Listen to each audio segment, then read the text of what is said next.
All right, guys. Sorry for the delay here. It's that damn Holland Tunnel. It gets you every time. But we appreciate your guys' patience, hanging out. It's going to be an incredible night. Downstairs is thriving. You know, great vendors down there, and we're doing our night, the Collectors Exchange, which is something that we put together years ago because we wanted to attend an event like this. We've all been to shows, different trade shows, buying and selling, which is how we make a living and how most people in here do. But sometimes you just want to talk about the hobby, see what's going on, current events, fun things, different stories. So that's why we put this on. And sorry, buddy. Yeah, and this is even a learning experience for us because, like you said, we wanted to go to an event. We wanted to interview, speak to, have conversations with the brightest people in our hobby. And that's what you're going to get tonight. And we're super excited for it as well. Also, the fact that we're doing it here at the Jackie Robinson Museum is such an honor. Thank you to the foundation and the museum. Thank you to Ezra and Dave Marino for asking us to be a part of this and host our event in this prestigious venue. It's we've come a long way since Sean's Bar. No offense, Sean, we love you, buddy, but doing this event here is pretty special. Ooh, some mood lighting. Nice. So, quick rundown of the night for those who have never been here. We have panel discussions with some experts, as we were saying. Tonight we have some great people coming up. Leighton Sheldon from Just Collect, Andre Chiavelli, we have Barry Mizell from My Gray, Darren Ravel, Sports Card Pete, and did I forget here yet? Who's not here yet, but we'll get him here. We'll get him here soon. And Dave Herska is right behind you there, set up with those 5D displays. And we have awesome raffles as well tonight. We're going to save those for the end. And real quick, just when you walk in here, if you pre-registered by the big 42 in the back, you'll have your lanyards, raffle tickets. If you bought them, make sure to pick that up. You don't want to miss out on that. So some of the giveaways tonight, guys. Barry Mizell was kind enough to donate a pair of Jack Hughes game-used gloves, New Jersey Devils. It pains me to say that as a Ranger fan, but hey, we'll do it anyway. We have a 56 Topps card, donated by Leighton. 56 Topps Jackie, of course. Andre donated a triple signed card of Willie Randolph, Greg Nettles, and Bucky Dent, 77 Yanks. BC Vintage is donating a Pele signed soccer ball. We're proud to do that. And a few other... I donated. That's correct. Sorry, Darren. Game 4 of the 1994 NBA Finals ticket with the O.J. Simpson chase on the Jumbotron. There we go, for all our eclectic collectors out there.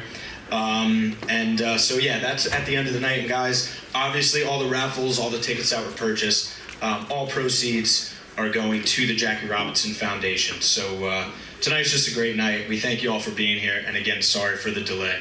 One last thing, if you turn behind you by the 42, there's also gift bags for everybody, some nostalgic baseball favorites, some treats, and Andre kindly donated all these baseball cards signed by Babe Ruth's daughter, granddaughter, Linda Ruth. So you get your Babe Ruth signed baseball card on your way out as well. Awesome. So I think real quick before we get Leighton up here, Chris and I wanted to show off a couple of our recent acquisitions, some awesome pieces that we've picked up recently in the BC Vintage collection. Because like you guys, even though we do this for a living, but we love the hobby. We love to collect. We love the stories. We love the history. So real quick before we bring up Leighton, we did have to show off a few of those things. I'll kick it off. Yeah, that's one of them too. Real quick. So speaking of Babe Ruth, we just picked this up, and I know this room isn't that deep, but hopefully somebody in the back can see who signed it, because the autograph is pretty absurd. We love Jimmy Spence with all our heart. He graded this Babe Ruth single sign ball an 8.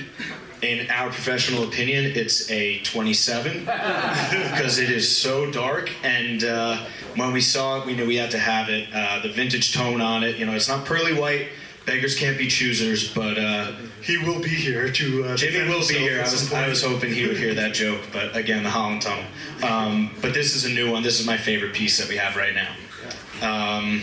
We also just picked up, which was definitely tough to bring over here, but we did pick this up. It's from Willie Mays' personal collection, and it is a signed jersey with a massive Mays signature. It's not a Giants jersey, New York or San Francisco. It's a Birmingham Black Barons jersey, which is the team that Willie obviously played for in the Negro Leagues in the late 40s before making his debut in the major leagues. And when we saw it, we loved it. The signature, it's the biggest, largest Mays signature that we've ever seen. And the fact that it's on that jersey, any Mays jersey signed is tough. Yes, Giants, for sure. San Francisco, New York, they're all tough. But we felt this jersey was appropriate tonight. And it is framed in the exact same way that it was displayed in Willie's collection at his home. Yeah, that's the conversation we always have. Is, Yeah. hey, okay, this is a great jersey, but because Willie owned it, does that increase the value? And in our opinion, yes. But how much? Is it 5%, 10%, double? But we always love having those conversations, and we'll be talking about that later as well. Yeah. Jimmy Spence, he just missed it. Hey, buddy. You dismissed it. I did. Only good things, though, Jimmy. Only good things.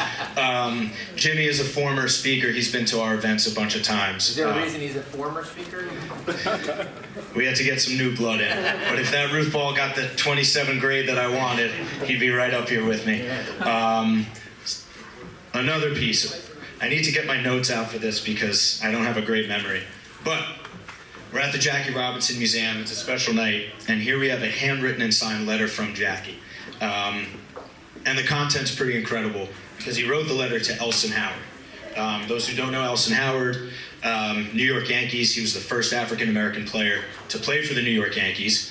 And this is a correspondence between Jackie and Elston in the late 60s. The Robinson family was going through a tough time at that point.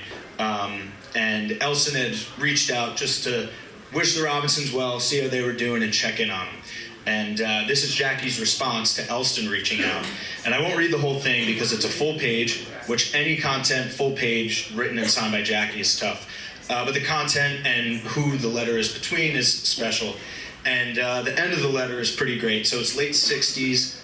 Elson Howard is now with the Boston Red Sox, finishing his career. So Jackie writes to him, I guess the training in this coming season will be tough, but Elston's drive will make him a great asset to the younger fellows. I wish you the best as well. I can only hope things continue to go well. Please be assured we appreciate you taking the time to write. It's a good feeling knowing people care, and your letter has helped us during a very difficult time. Excuse me, guys. Thanks so much for doing so. Sincerely, Jackie and Rachel. So it felt pretty appropriate to bring this letter here tonight. A piece of New York City baseball history, a piece of Jackie history, Brooklyn Dodgers, New York Yankees. Sure, and the first thing I saw when I walked in the museum, you guys might have seen it too, was a quote from Rachel, Jackie's wife, about dedicating the museum and how special his legacy is. And the fact that he actually signed it, Jackie and Rach, Yeah, back. it's pretty awesome. Yeah, pretty relevant and pretty cool. We have one more item in our collection we want to show real quick before we get to Leighton. And this one is my personal favorite. So if you collect autographs, you know that playing days autographs have been getting a lot more attention recently, especially rookie and rookie and pre-rookie autograph styles. With Mickey Mantle in particular, it's pretty rare and tough to get something from his pre-rookie or rookie year.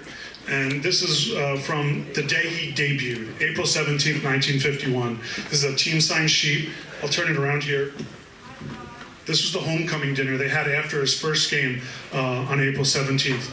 So everyone went out to dinner. I'm sure there was some media, some family, friends there, and somebody lucky enough got the entire entire team to sign, including Mantle, and twice. So you have him one here in ink, and then again here in pencil. I've only seen one other piece signed on the day Mickey Mantle debuted, and that was his Bowman baseball card contract. And I think that's probably safe to say $250,000 to $500,000, maybe more in today's market. And this is the only other item that's hard dated to April 17, 1951. So when I saw this, I chased it and I had to have it. This is my favorite piece right now. How much? This one we're gonna put over here for $30,000. All right, Darren, we'll talk. What Chris also failed to mention is that April 17th is his birthday, so that's another reason that he really likes the piece. But anyway, yeah, those are just a few of the recent things we picked up, guys. And obviously it's tough for you to see it while we're standing up here with it. So they will be on display over there if you want to get a closer look. Anyway, thank you all so much again for coming. Thank you to the Jackie Museum and the Jackie Foundation. And let's get it started with our first guest, Leighton Sheldon.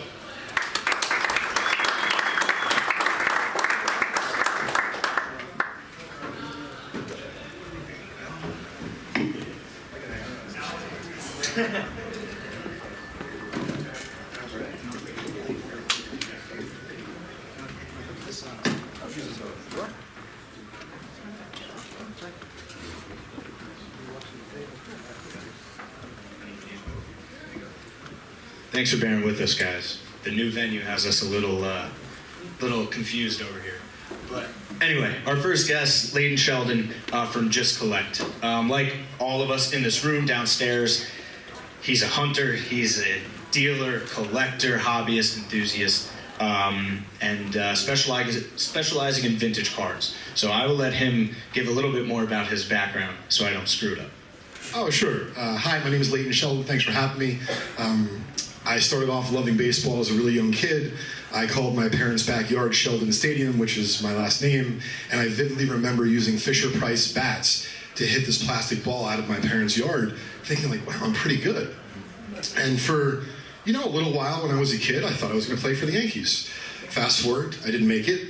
I do joke, though, that my other favorite team is the Jets, and I can't believe that in my 40s I'm still saying it, that they still could use a quarterback, and I still have a good arm. So anyway, fast forward, I graduated Rutgers College in 2000, and I worked for Johnson & Johnson, as well as bought and sold baseball cards. And so I worked really hard so that when I graduated school, I basically had no debt. And instead of taking a job in corporate America, I decided to take a chance at the American dream, which of course was to buy and sell baseball cards because I wasn't good enough for the Yankees and the Jets. So anyway, I had 2 jobs in the space, the last one being before I started Just Collect about 20 years ago. Shout out to Leland's The Auction House. It's one of the oldest in our country, and they've dealt with some amazing stuff, and I see some old, familiar, friendly faces here, which is really cool. So fast forward to today, we buy, sell, trade, and broker. As you said, we specialize in vintage cards, but make no mistake, we've had our handful of Ohtani cards, LeBron, Kobe's, etc. And similar to you guys, I also collect, and I tend to collect, even though I still collect cards, I'm more heavy in memorabilia, because at least I know that I'm not generally buying and selling that, and it's easier to pay the bills, that way. I believe in you with the Jets, by the way. I think you had it. So let's talk about cards real quick. You've been doing it a long time.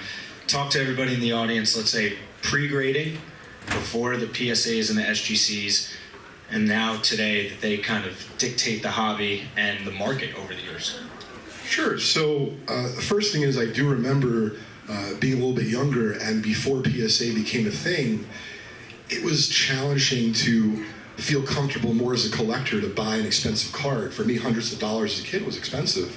And so fast forward, I remember when PSA became a thing, and what that really allowed folks to do, like myself and others, whether it be you were buying and selling as a collector, you were buying and selling as a dealer, an investor, or a hybrid of any of those, it really allowed for this, I wouldn't say transparency because it's not quite there yet, but definitely allowed for a little bit more confidence to trade across state lines, across country lines. And so obviously they're still trying to perfect it to this day, but I wanted to, comment on something you said, that grading is not the end-all be-all. Meaning if something says it's a 7 or an 8 or a 9, that not every 7, 8, or 9 is equal. And there's this fancy terminology called eye appeal. It's pretty simple. If you look at a card and it resonates with you, maybe that's the card that you should add for your collection, regardless if it says it's a 7, 8, 9, or 10.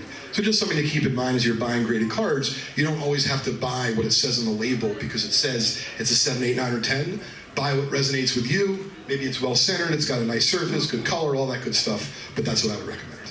I find that especially true on low-grade cards, as most of you do, because you can have a PSA or SGC 1 or 2, and the thing can have creases right through the eyes, right through the face. And then you can have another one, has the same creases, but they're in the background or they're on the border. And guess what? The same exact label on top, PSA 1, SGC 2. But obviously, you'd rather have, you know, a nice eye appeal, to use your term, on the card. And typically, most people will recognize that, and they will pay more for those if they were to auction, you know, at the same time.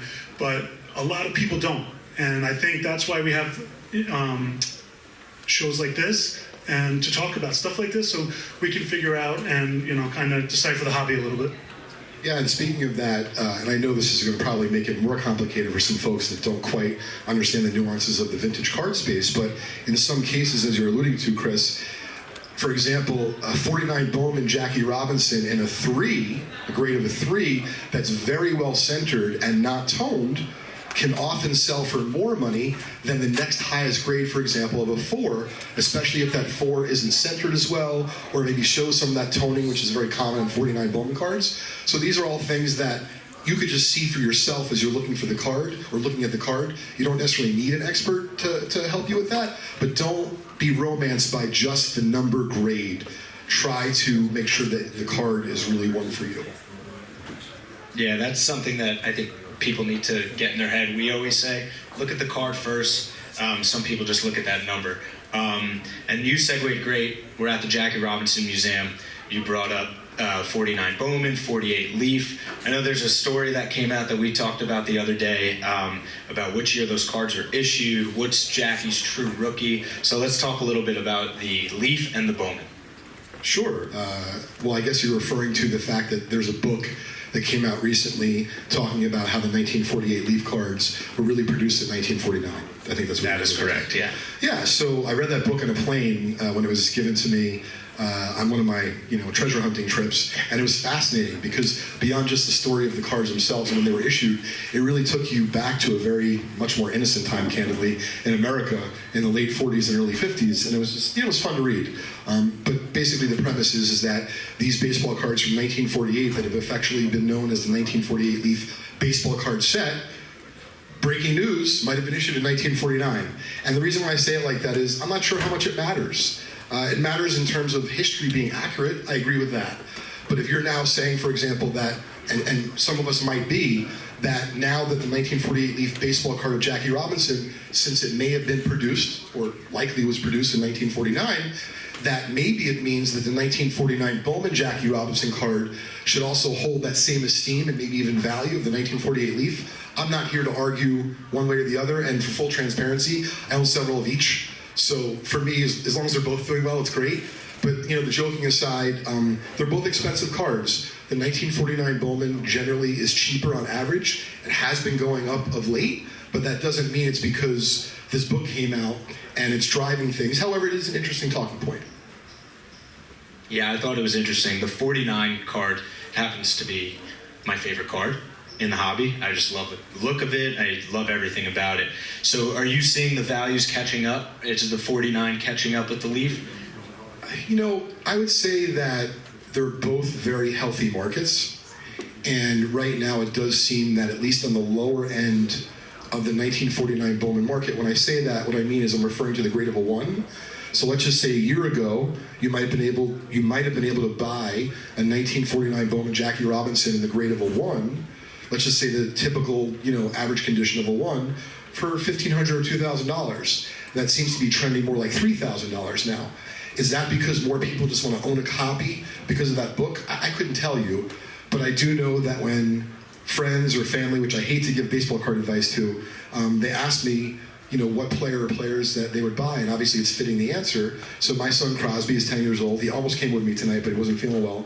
And there's only one of a few players that he really understands, and there's one of only a couple players that they even discuss in his school educational system. And of course, one of them is behind me, Jackie Robinson. So I think you could go with either of those cards and be very happy. If you want to spend more money, buy the 48 leaf. If you want to spend a little bit less and hope that maybe the cards equalize at some point over time, maybe the 1949 Bowman is the card for you, but they're both wonderful examples, and I'm not going to complicate it with the 47 Bond Bread because I think you have some other folks talking I think about we're that going to get to later. that soon enough. Absolutely. Yeah, we'll be talking about that with Sports Card Pete, kind of like the 51 Bowman mantle. Everybody thinks the 52 or refers to the 52 because Topps is the brand name. But obviously there were cards for mantle in 51 and with Jackie in 47, just not as popular of a set. So I'm excited to get to your show and tell, Leighton, after talking about all these Jackie rookie cards here. But before we do, there's another side of your business we want to highlight, and that is breaking and ripping. And most people think of modern 2025 baseball and football packs, but that's not what you do. Can you explain exactly? Sure. So first off, I appreciate the plug. Yes, the name of my other business is called Vintage Breaks. You can check it out at vintagebreaks.com. But we were really the very first at a commercial, meaning at a decent sized volume level, to open up old packs of cards from the 1950s, the 1960s, the 1970s on YouTube.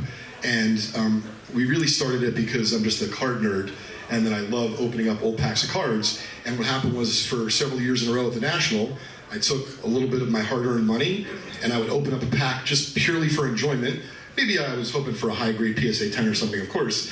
But nonetheless, I was shocked. I would have groups of 20, 30-ish plus people just to watch. I'm like, really? So fast forward, the Breaking Pavilion, which is a piece of the National Sports Collectors Convention, which is the biggest convention, in the hobby every year. And the first time I saw it was, at this point, 8 or 9 years ago. And it felt like to me, it was a stock market for cards. So I walked around, I asked what was going on. I'm a pretty quick study. And once I figured out what was going on, it seemed really fun. So I asked them to direct me to where the vintage cards were, where they were being opened. And as you can imagine, I was surprised that no one was doing it. And I know a bunch of people in the space. I said, no one's opening up like a 1961 cello, which are pretty obtainable. And they weren't. So in a nutshell, what we do is we open up these packs on our YouTube channel at youtube.com/vintagebreaks. And what I think is super fun, if you don't want to spend any of your hard-earned money, I don't blame you, because it's a little bit of a gamble, to be honest. However, you can watch for free. So you could join us, this card collecting community of nerds, and you can watch us open up these packs. And to fast forward to the biggest hit we ever had, we opened up a pack of 1955 Bowman baseball cards at the Cleveland National about 7 or 8 years ago. And if you want to see a hilarious version of myself screaming his head off with his eyes almost on the floor, and I'm not exaggerating, it's quite embarrassing, frankly.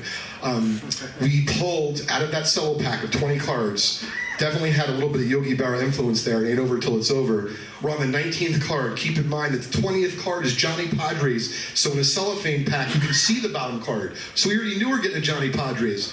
The 19th card, the next to last card in the pack, is none other than Mickey Mantle. So not only did we pull a Mickey Mantle in front of thousands of people live, but we actually got it graded by PSA on site, and it came back a grade of PSA 9. And to fast forward from there, the person bought the spot, the one card, for $500. When the card first transacted, and I remember I wanted to buy it real bad, but $50,000, not that easy to come up with just on the fly. So I think he wanted to sell it for about $50,000, which was reasonable. It sold at auction for, let's just say, about that. And then it resold a few years later at Memory Lane for $370,000. It's a pretty good investment. A little bit of luck involved there, sure. Yeah. Absolutely. But we love the crossover there. When we think of breaks and streaming, you think of a younger generation, you think of a younger issue of card. What are you trying to say about me? Nothing at all. I'm right there with you, buddy. But now you're getting a different demographic to get into streaming and into the breaks, but you're also getting the younger kids who are breaking 20, 25 Topps cards. Now they're getting into, I can buy a card from the 1950s that was Mickey Mantle, and my dad, my grandfather always talk about this guy. So you're getting younger collectors collecting vintage, and you're getting vintage collectors collecting in a modern way, which is super cool. Yeah, so that's what we do. Love it, love it. I think it's Show and tell I think it's time for show and tell, because I know you got some awesome stuff with you. What would you like me to show? Let's see, any Jackie pieces that you have on you right now. Guys, let's give it up for Leighton Sheldon, please.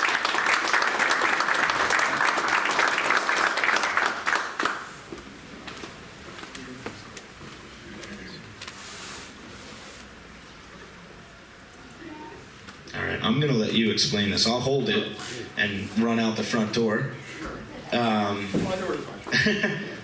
So it's a 1948 Leaf Jackie Robinson PSA 6. 1948 Leaf Jackie Robinson PSA 6. And, putting aside the value for a minute, this card means a lot to me because, I was going through something personal in my life at the time, and it was not the easiest for me to make this deal happen.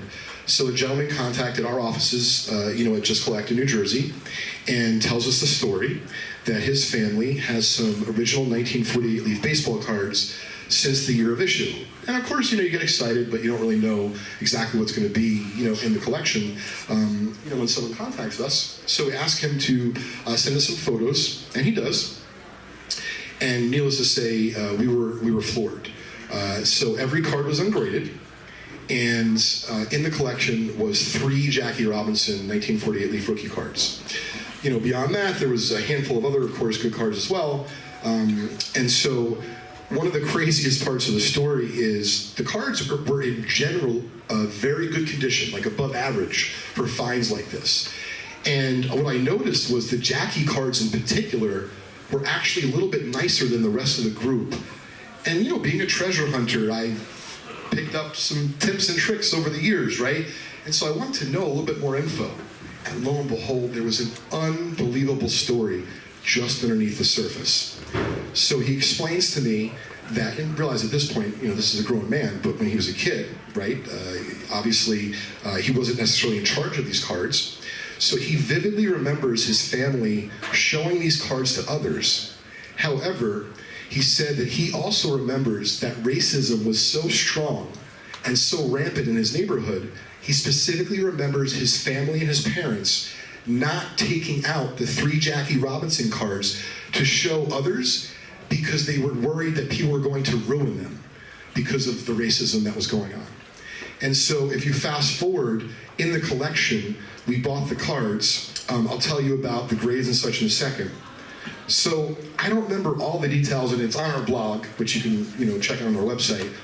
But the gentleman basically migrated west, and at some point, his wife had passed away and had this heirloom in his family, and it definitely meant a lot to him, but there was no one in the family who was going to basically buy the cards, or want the cards, so he was willing to sell the cards. Like, no one wanted to take custody. So on the way to meet me, I flew into LA. He met me very close to the airport the next morning. So I flew in that night. I think I had a 7:30 a.m. meeting with him because I had to leave right afterwards. He drove with the cards in what I would call the equivalent of a shoebox with the lid off, loose, on the front seat of his pickup truck, on the way to meet me. The 2 Jackie Robinsons of the 3 graded PSA 6. This is one that I'll give to my son.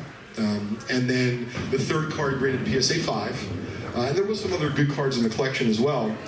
And the craziest story, or one of the craziest parts of the story, aside from how the card survived and such, and this is just real life, is, and John, who's upstairs, or downstairs, excuse me, our vice president, said, I don't know how the guy wants to get paid, meaning like cash, check, wire, etc. And so, of course, I had company check on me. And I had never done what I'm about to tell you in my entire life. But like I said, I was going through something personally, and I had to get back. And so he wanted me to go to the bank with him to wire him the money. And I realized that if I did that, I was going to miss the flight. And so I did what any other good business person would do, is I looked him in the eye, and I explained to him what was going on. I had to deal with something at home. And I could also understand, though, that you're a little bit concerned because we're talking about some big money here. I said, I've never done this before other than with my staff and my father and my accountant. I said, what if I pulled up wellsfargo.com and I showed you that the amount of money that I'm writing you is not only in the account, but there's well above that. Would that suffice? And so I felt like I was on almost like Shark Tank. He stared me down, and needless to say, there was a really good vibe in the meeting, and he took me at my word, took the check. I'm sure he cashed it immediately after, as he should have.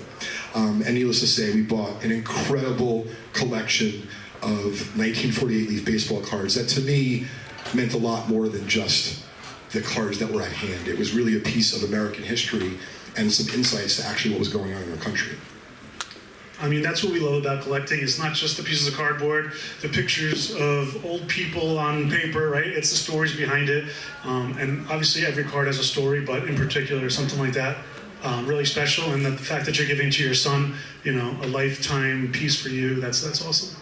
Yeah, awesome stuff, guys. Once again, let's give it up for Leighton Sheldon from Just Collect. Thank you, sir. Yeah.